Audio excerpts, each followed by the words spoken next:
Listen, if you've got kids, you'll know that we don't talk about Bruno. No. However, this isn't Disney. This is real life, and we are talking about Bruno. No.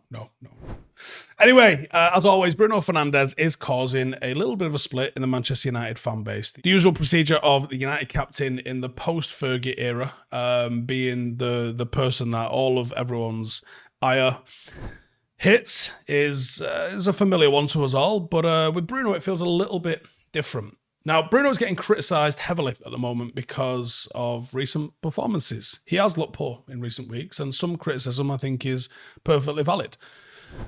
But what are the reasons for his decline? What are the reasons for his poor performances? I think the easy one to sort of throw out is he's played a lot of football, and is it catching up with him? I think there's some questions that we need to ask. So let's look at recent history with him. In recent weeks, he has been losing possession in midfield, probably a little bit more than he has usual, which isn't like him. He's actually gotten a little bit better with it. Against Luton, 17 times. Against Villa, 10, which I don't think 10's that. I think 12 or below is not too bad, in all honesty. West Ham, it was 13. This is compounded by the fact that we've not really had a lion's share of possession. If we had 60% possession, him losing this sort of stuff, not an issue.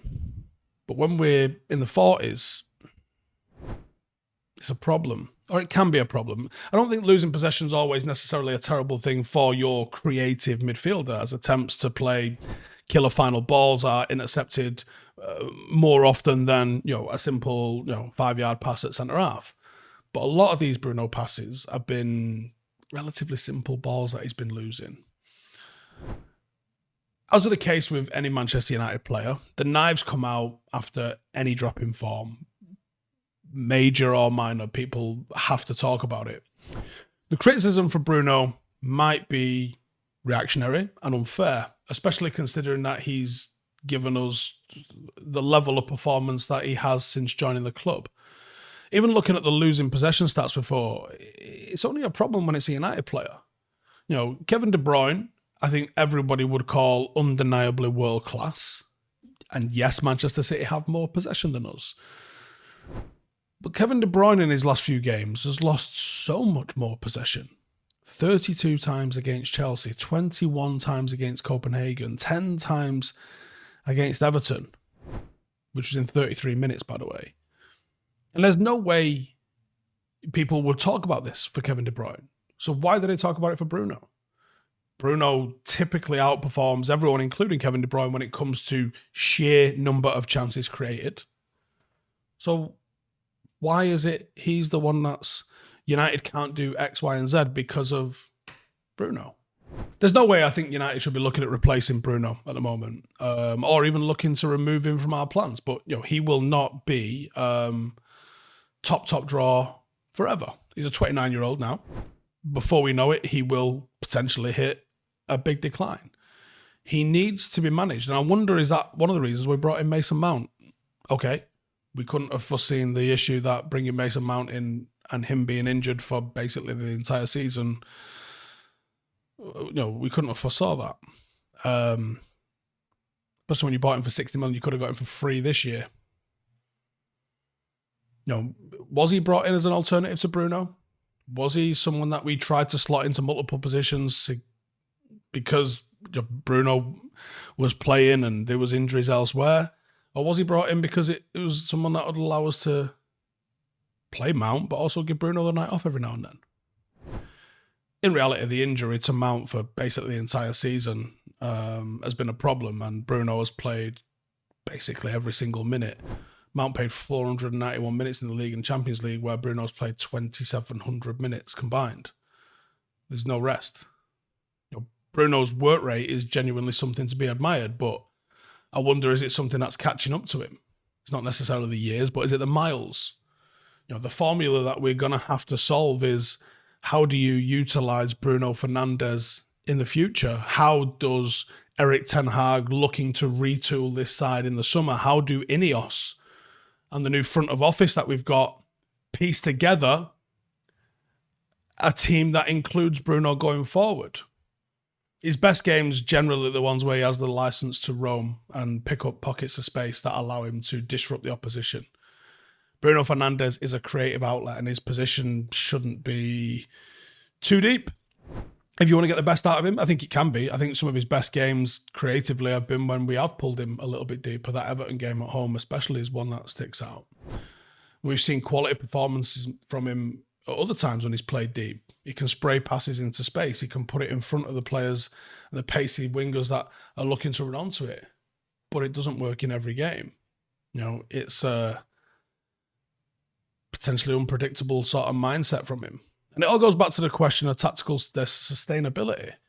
You know, do we know what we want to do as a team when we step onto the pitch? Is Bruno Fernandes one of the players that we are trying to build our team around? If so, I mean, Ollie did. Rightly or wrongly, that's what Ollie did. He went, okay, I think this guy is our fulcrum. Let's use him as such. Does Ten Hag think like that? Is Bruno someone that he inherited, or is he someone that he wants to work with?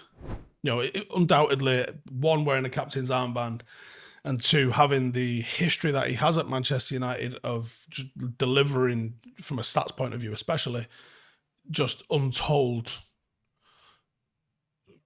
goals and assists. Like, Cantona levels. Does that mean that he's undroppable? Should that mean he's undroppable? Or are we looking for an alternative way to play? Is, you know, the experiments of playing him on the right-hand side, have they finished? Is that an option for us going forward? Is that something that they might look to maybe go with a bit more structure in midfield? I think Bruno represents a conundrum, because I think the facts are this. His work rate and his commitment to the club are undeniable. His ability to create chances is undeniable. But I think his decision-making at times can frustrate. And frustrate is all I would say. I don't think, it pisses me off. That's not the case. And I don't think he's shit.